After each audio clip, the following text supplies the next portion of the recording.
लंबे इंतजार के बाद पहाड़ों पर बर्फबारी शुरू हो गई है। कश्मीर में हुई ताजा बर्फबारी की सैटेलाइट तस्वीरें सामने आई है और ऐसा लग रहा है कि धरती का स्वर्ग सफेद चादर से ढका होगा। बर्फबारी को लेकर मौसम विभाग ने पहले ही अनुमान लगाया था कि 30 जनवरी तक पहाड़ी इलाकों में बर्फबारी शुरू होगी और अब इसको लेकर मौसम विभाग का कहना है कि अभी आने वाले कुछ दिनों तक पहाड़ों में इसी तरह की खूबसूरत तस्वीरें आती रहेंगी। बर्फबारी का बेसब्री से इंतजार कर रहे सैलानी अब खुश हो गए।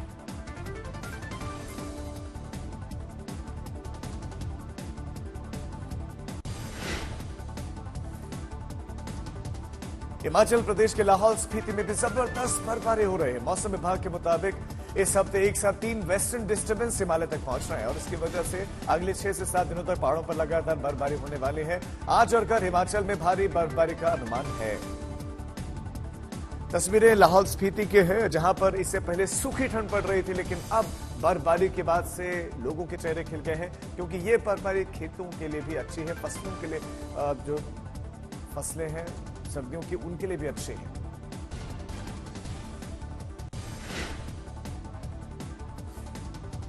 भारी बर्फबारी की वजह से मनाली के रास्ते में अटल टनल के पास में सैकड़ों गाड़ियां फंस गई। दोपहर के बाद बर्फबारी होता देख लाहौल प्रशासन ने सभी पर्यटकों को मनाली की ओर भेजना शुरू कर दिया था। सड़क पर फिसलन बढ़ गई, जिसकी वजह से जाम बढ़ गया। पुलिस ने मोर्चा संभाला और देर रात तक 300 सैलानियों को रेस्क्यू किया गया। अटल टनल के बिल्कुल नजदीक की तस्वीरें आप देख रहे हैं और अटल टनल पर बर्फबारी हो रही थी। बर्फबारी के बाद सड़क पर भी बर्फ जो है इकट्ठा होकर जम गई और उसके चलते फिसलन बढ़ गई।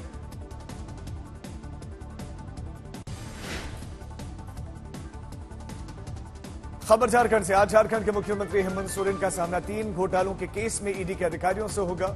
सोरेन से ईडी के अधिकारी पूछताछ के लिए करीब 1 बजे उनके घर पर पहुंचेंगे। राजनीति गलियारों में चर्चा यहां तक है कि पूछताछ के बाद मुख्यमंत्री हेमंत सोरेन की गिरफ्तारी हो सकती है और किसी भी हालात से निपटने के लिए सोरेन के घर की सुरक्षा बढ़ा दी गई है। सोरेन ने देर रात अपने विधायकों और नेताओं के साथ में मुख्यमंत्री आवास पर कई घंटों तक मंथन किया। सोरेन ने विधायकों के साथ ईडी के समन के बाद रणनीति पर चर्चा की और उन्होंने विधायकों से हस्ताक्षर भी करवाए और सभी विधायकों को सर्किट हाउस में रुकवाया।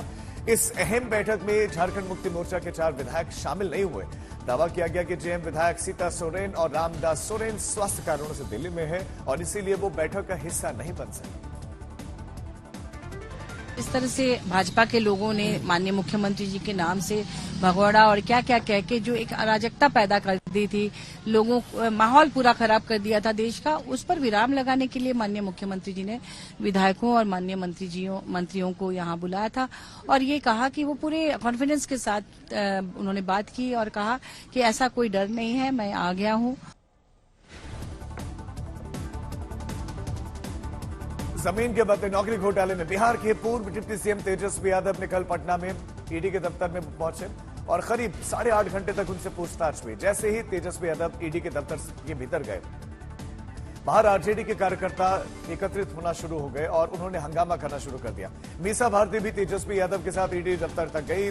8 घंटे की पूछताछ के बाद जब तेजस्वी यादव ईडी के दफ्तर से बाहर निकले तो उन्होंने सबसे पहले विक्ट्री साइन दिखाया और मुस्कुराते हुए कार्यकर्ताओं की ओर बढ़े, उनका जोश बढ़ाया, सेल्फी भी खिंचवाई।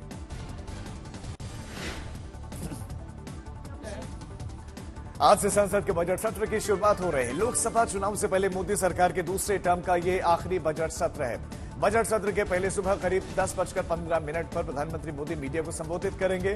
फिर सुबह 11 बजे संसद के दोनों ही सदनों के संयुक्त सत्र को राष्ट्रपति द्रौपदी मुर्मू संबोधित करेंगे।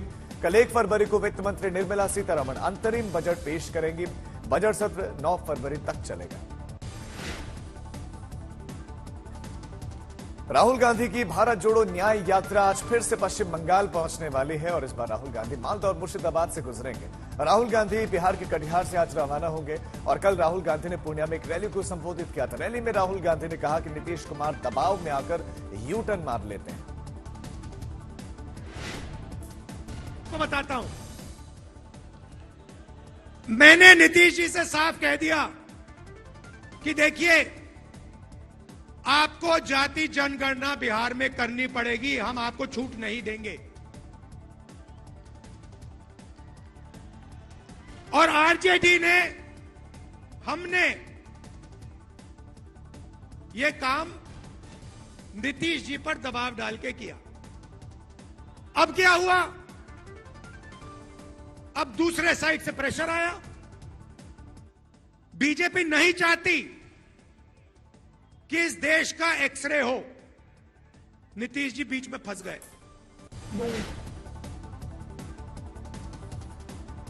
पूर्णिया से कटिहार आते वक्त राहुल गांधी का काफिला एक मैदान के पास में रुक गया। यहां पर नौजवान फुटबॉल खेल रहे थे। राहुल गांधी गाड़ी से उतरे, वहां पर पहुंचे और भीड़ के साथ खड़े होकर वो खेल देखने लगे। राहुल गांधी ने खिलाड़ियों के साथ बातचीत भी की।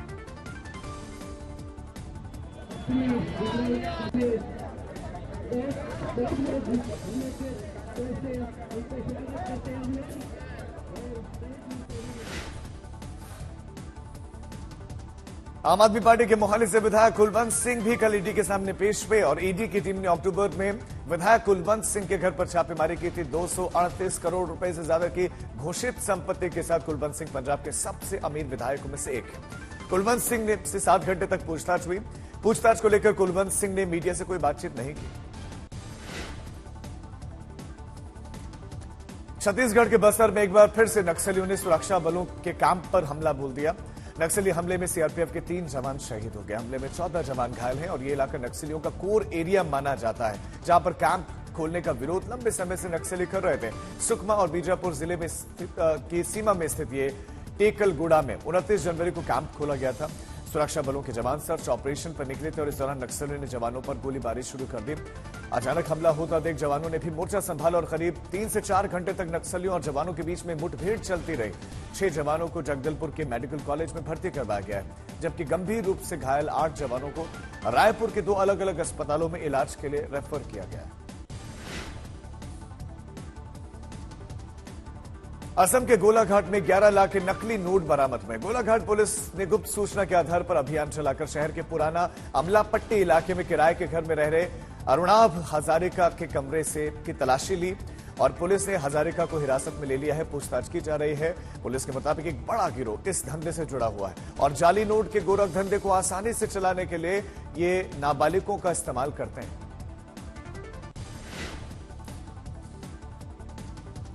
यूपी के लखीमपुर खीरी जिले में मैगलगंज से खखरा गांव को जोड़ने वाली सड़क पर बने हुए 15 दिन इस सड़क को हुए थे और ये सड़क जर्जर हो गए। गांव वालों ने इसका एक वीडियो बनाया, सोशल मीडिया पर पोस्ट किया। मौके पर पहुंचे पीडब्ल्यूडी विभाग के अधिशासी अभियंता ने जांच के बाद ये बताया कि ठंड की वजह से ये सड़क खराब हो गई और ठेकेदार को अब नोटिस जारी किया गया। पटना में पिछले 3 दिनों में असिस्टेंट लोको पायलट के अभ्यर्थी प्रदर्शन कर रहे हैं। ये लोग राजेंद्र नगर स्टेशन पर रेल जाम करने जा रहे थे तो पुलिस ने इन्हें रोक दिया। प्रदर्शनकारी छात्र पटना के गांधी मैदान से कारगिल चौक तक पहुंच गए और वहां पर जाम करके हंगामा करना उन्होंने शुरू कर दिया। पुलिस ने रास्ता खुलवाने के लिए छात्रों पर लाठीचार्ज भी किया।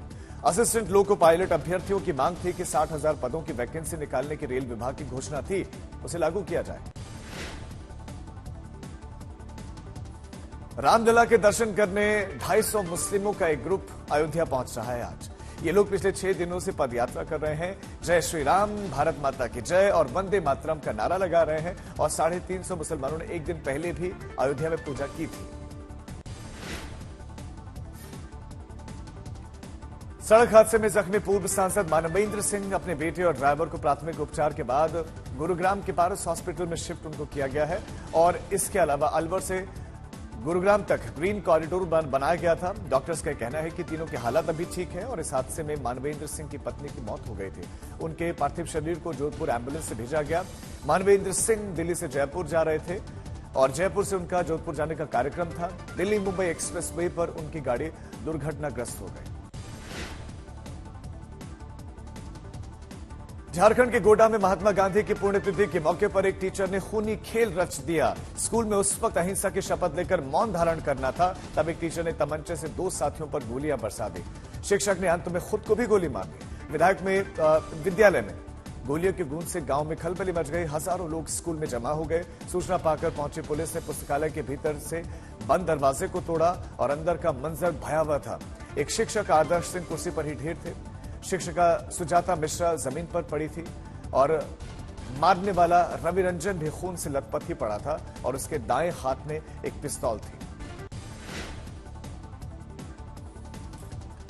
अगरतला से कर्नाटक लौटते वक्त क्रिकेटर मयंक अग्रवाल की सेहत विमान में बिगड़ने लगी, जिसके बाद से उन्हें अस्पताल में भर्ती करवाया गया और उनकी हालत स्थिर है।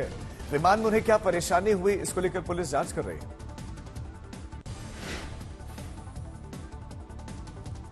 अमरावती में दिन दहाड़े नायब तहसीलदार के घर पर लूटपाट हो गई और ये लुटेरे जनगणना कर्मचारी बनकर वहां घुसे थे। बदमाश सोने चांदी के गहने के साथ 5 लाख लेकर फरार हो गए। घटना से अमरावती शहर के पौष इलाके राठी नगर में खलबली मच गई। घटना के वक्त दोनों ही बदमाश सीसीटीवी में कैद हो गए। दोनों ही लुटेरों को पकड़ने के लिए पुलिस की अलग अलग टीमें इस वक्त खोज के लिए रवाना कर दी गई।